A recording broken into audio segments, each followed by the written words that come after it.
Unit 2, Read 2,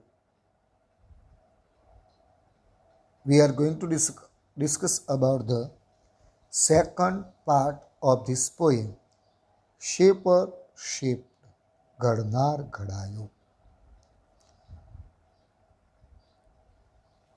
I was a fashioner of swords in days that now are gone. A fashioner of swords, it means similar word. A sword maker. હું હતો sword, it means તલવાર ઘડનાર. In days that now are gone, એ દિવસોમાં જે જતા રહ્યા, એટલે એનો સમાનાર્થી શબ્દ થાય in past. જે દિવસો વીતી ગયા તે દિવસોમાં હતો. ફેશનર એટલે મેકર, બનાવનાર, તલવારો બનાવનાર હતો. which on 100 battlefields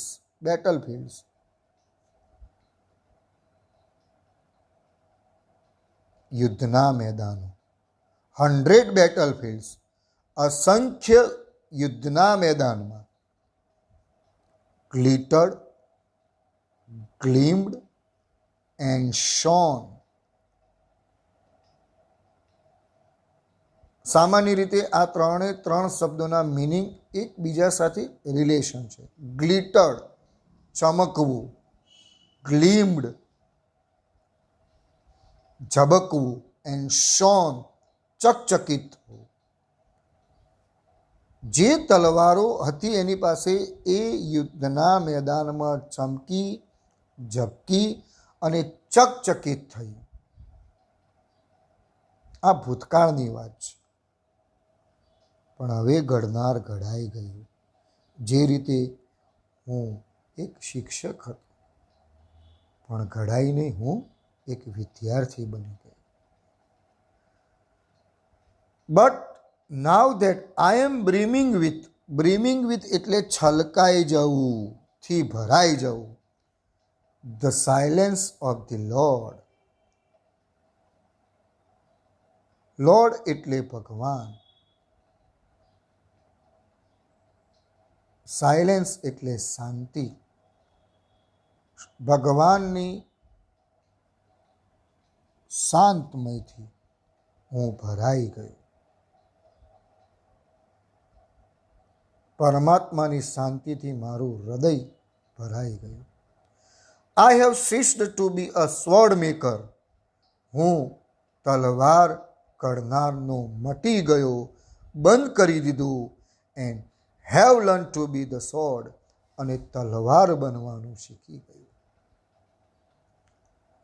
આને સમજીએ તો what was the poet in the past? In the past the poet was a fashioner of swords, અથવા the poet was a sword maker. ખ્યાલ આવી ગયો? Next, what does the word fashioner means? The word fashioner means maker, maker, બનાવનાર. હવે એવો પણ પ્રશ્ન પૂછાઈ શકે,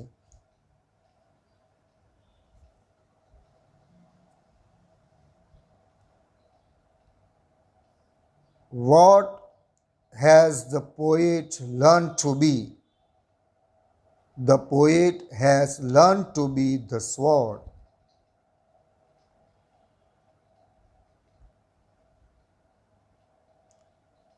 What is the poet brimming with? The poet is brimming with the silence of the Lord. પરમ શાંતિના ભાવથી છલકાઈ ગયું. નેક્સ્ટ, આમાં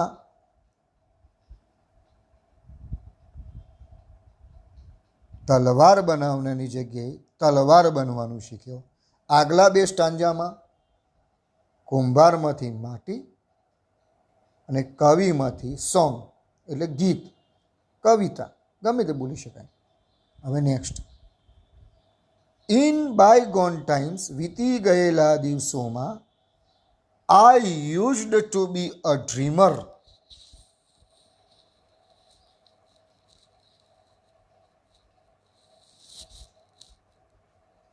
હું એક સ્વપ્ન સેવવાવાળો હતો. Who would hurl on every side on insolence. Insolence એ શબ્દ સમજીએ તો ઇન્સોલન્સ એટલે લોકોને છેતરીને અદેખાઈથી એમરેલ્ડ એન્ડ પલ્સ, મોતી અને માણેક, મોતી અને માણેક એ દરેક જગ્યાએથી મેળવાનું હું સ્વપ્ન જોવાવાળો સ્વપ્નશીલ હતો.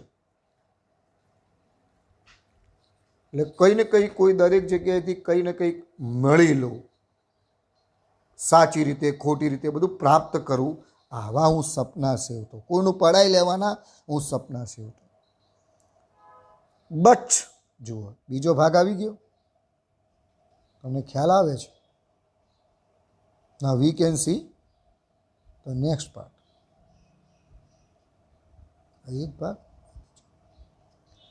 But now that I am kneeling at the feet of the Supreme, kneeling at,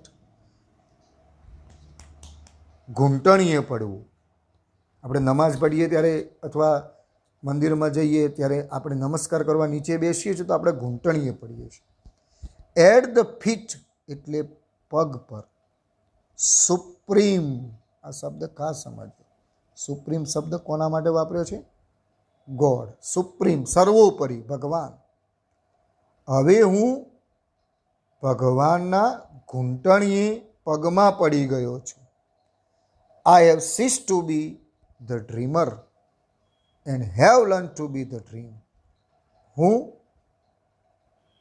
સ્વપ્ન સેવવાવાળો મટી ગયો અને સ્વપ્ન બનવાનું શીખી ગયો. જોઈએ હવે આના પ્રશ્નો. What did the dreamer dream of in his bygone days? In his bygone days, in the past, the dreamer dreamed on every side on insolence of emerald and pearl.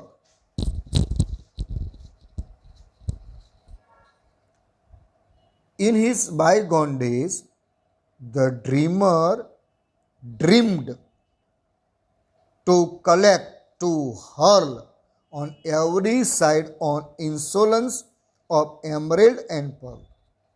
Next question. ઘણા જવાબ આપણને સીધા મળે પણ થોડુંક question પ્રમાણે થોડુંક change કરવું પડે.